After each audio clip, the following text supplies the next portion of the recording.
Hello everyone, welcome back to my YouTube channel. तो मैं हूँ प्रिया 2.0। अगर आपने अभी तक मेरे चैनल को सब्सक्राइब नहीं किया तो प्लीज़ कर दो, और कर रखा है उसके लिए तो thank you so much. Okay, तो आज मैं आपके साथ शेयर करने जा रही हूँ IGDTU में अपना 1.5 साल का एक्सपीरियंस ही कैसा रहा। तो मैं आपको बताऊँगी अपने एडमिशन प्रोसेस से लेके आज तक का।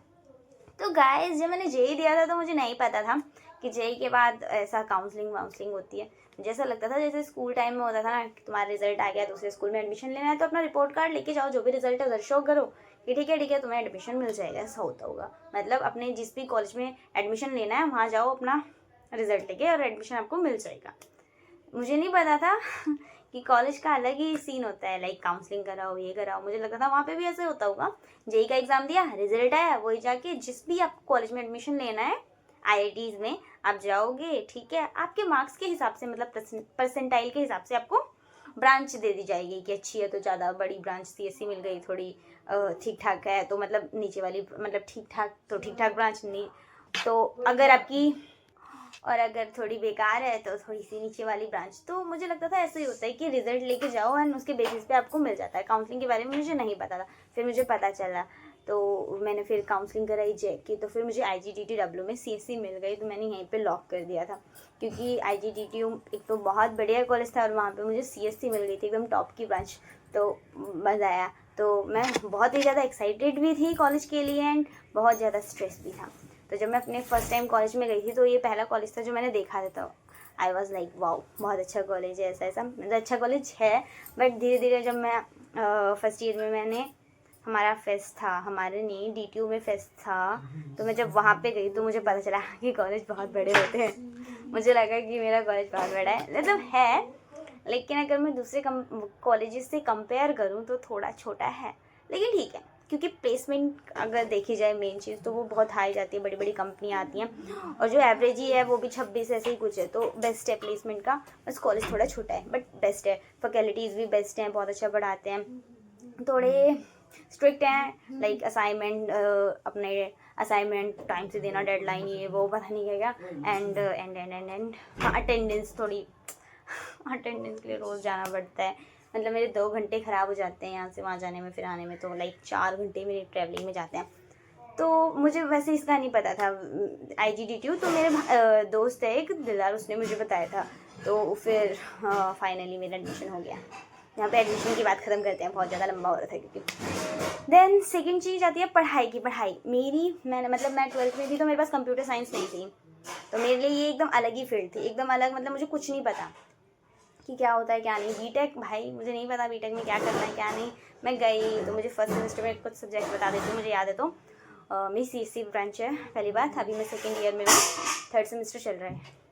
एंड फर्स्ट सेम में मेरे पास सब्जेक्ट थे web development, C programming language, applied mathematics, BEE basics of electrical and electronics, ठीक है, ये था। एंड हाँ, कम्युनिकेशन स्किल्स, उसमें मुझे बहुत डर लगता था क्योंकि मैं एक इंट्रोवर्ट हूँ। मैं व्लॉग्स बनाती हूँ तो लोगों को लगता है कि मैं बहुत बोलती हूँ, ऐसे बोल लेती हूँ, लेकिन इस टाइम मेरे सामने कोई भी नहीं है तो मैं से जो भी मन में आता है तो बोल देती हूँ। लेकिन I am an introvert personality, I have an, मतलब मैं एक इंट्रोवर्ट हूँ, चाहे मैं सिर्फ ब्लॉग बना रही हूँ, लेकिन अभी मेरे साथ में कोई नहीं है। अगर होगा भी तो कोई घर वाला ही आएगा, तो मुझे अभी डर नहीं लग रहा है, लेकिन मैं हूँ थोड़ी पहले से तो, लेकिन बहुत चेंजेस आए हैं मेरे अंदर।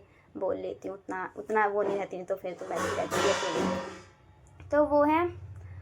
तो और एक और सब्जेक्ट था, याद नहीं आ रहा मुझे, पता नहीं किस चीज़ का था, फिज़िक्स, अप्लाइड फिज़िक्स था, ये था। तो ठीक है, फर्स्ट टाइम में मेरे पास ये सब्जेक्ट थे। कम्युनिकेशन में बोलना होता था तो बहुत डर लगता था, कभी GD हो रहा है, ग्रुप डिस्कशन, कोई भी मैम रैंडम टॉपिक दे रही है एंड तुम्हें बोलना है, मेरे दिल धक धक धक धक, बहुत घबराहट होती है मुझे, पता नहीं क्यों। तो ऐसा होता था, ठीक है। लेकिन अच्छा था। फर्स्ट टाइम कब चला गया पता नहीं चला। हाँ, एक ये बताना चाह रही थी आपको, जब मेरे को C++ निकल रहा है, जब C लैंग्वेज में मुझे मिला था पहला असाइनमेंट, कोड थी, सिंपल से कोड होंगे, लाइक प्रिंट करना है हेलो वर्ल्ड, ऐसे ऐसे कुछ कोड थे, और मुझे बिल्कुल नहीं समझ आता क्या चल रहा है, मतलब C लैंग्वेज एकदम अलग ही चल रहा है, मतलब मेरी लाइफ में ऐसा लग रहा था क्या ही आया है, मुझे समझ नहीं आ रहा मेरी कॉलेज लाइफ में क्या चल रहा है, क्या पढ़ा रहे हैं। तो मुझे असाइनमेंट मिला और मेरे को समझ नहीं आ रहा, और अगले मुझे पता चलता है कि आज डेडलाइन है, 10 मार्क्स मिलेंगे इसके, ऐसे ऐसा, तो मेरे को समझ नहीं आता। फिर मुझे याद आया मेरा एक क्लासमेट था, उसको इन सब चीज़ों की थोड़ी नॉलेज थी, फिर मैंने उसको भेजा, पता नहीं वो करता हूँ कि नहीं, लेकिन उसने वो कर दिया। तो मेरा वो काम तो हो गया था, मुझे 10 मार्क्स भी मिल गए उसके। तो वो पहला असाइनमेंट था। उसके बाद धीरे धीरे मुझे समझ आया क्या चल रहा है क्या नहीं। फिर मैंने सी पढ़ा यूट्यूब से, तो फिर वो तो समझ आने लगा कि क्या है ये प्रोग्रामिंग लैंग्वेज क्या होती है।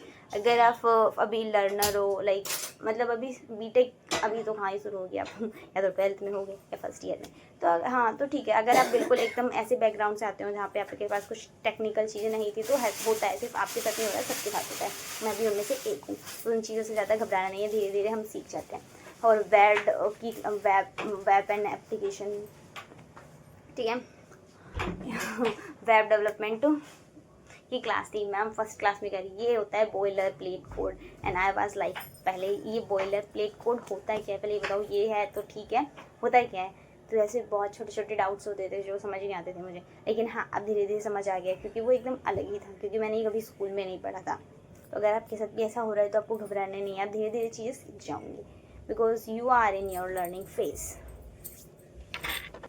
तो और टीचर्स बहुत अच्छे हैं, बहुत नॉलेजेबल हैं, हाँ स्ट्रिक्ट हैं जैसे कि मैंने आपको बताया, एंड एनवायरनमेंट बहुत अच्छा है, वैसे भी गर्ल्स कॉलेज है, सो अच्छा है। और हाँ बस यही था, बहुत अच्छा रहा अभी तक 1.5 साल। बस यही है, मैंने सोसाइटीज़ फर्स्ट ईयर में नहीं ज्वाइन करी, जो मुझे एक लगता है कि मुझे करना चाहिए था। तो अगर आप अपने फर्स्ट ईयर में जब जाओगे तो प्लीज़ आप जो भी सोसाइटीज़ हो ज्वाइन करना। हमें ज़रूर लगता है कि हमारा टाइम वेस्ट होगा, लेकिन नहीं, हम यहाँ से बहुत सारी चीज़ें सीखते हैं, like communication skills, leadership quality, because कभी कभी आपको मिलता है कि ठीक है आपको ये लीड करना है इन लोगों को, तो आप मतलब बहुत सारी चीज़ें सीखते हो। कनेक्शन बनता है सबसे पहले आपका। मैं तो वैसे ही थी इंट्रोवर्ट टाइप, तो मेरे को लगा नहीं करना, और मुझे पता भी नहीं था उतना, और मेरे घर में उस फील्ड से कोई है भी नहीं जो मुझे कुछ समझाए इतना। तो ठीक है मैंने किया। अभी तो फर्स्ट ईयर में कुछ नहीं किया, सेकेंड ईयर में समझ आया थोड़ा थोड़ा कि करना चाहिए, तो मैंने IEEE ज्वाइन किया है। लेकिन वहाँ भी जाने में डर लगता है मुझे कि सारे नए लोग होंगे ये वो। अभी लास्ट ही कल परसों ही तो एक इवेंट हुआ है, मैंने अटेंड किया था। वो मुझे लगा सारे लोग एक दूसरे से बात करेंगे, बहुत इंपॉर्टेंट होगा, जाना ज़रूरी है, लेकिन वहाँ जाके ऐसा लगा इतना भी ज़रूरी नहीं था। मतलब ठीक था, अच्छा था, ऐसी बात नहीं है, लेकिन हाँ उधर गेम्स हो रहे थे, लोग जो एक दूसरे को नहीं जानते थे, तो मुझे ऐसा लगा लोग जानेंगे, लाइक ये इस टीम से है, वो इस टीम से है, एक दूसरे से बातें करेंगे, लोग एक कनेक्शन बनेंगे। ऐसा तो कुछ खास हुआ नहीं, मतलब आप चाहो तो बात कर सकते थे, वैसे कुछ वो था नहीं, बस गेम्स वेम्स हुए, फिर हो गया, वहाँ से निकल गया ऐसा। तो हाँ मेरा 1.5 साल का एक्सपीरियंस अच्छा रहा।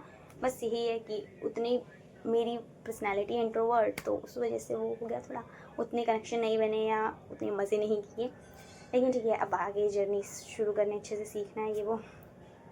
सो बस इतना ही। और अगर आपको ये वीडियो अच्छी लगी हो तो please like, subscribe and share. Bye bye.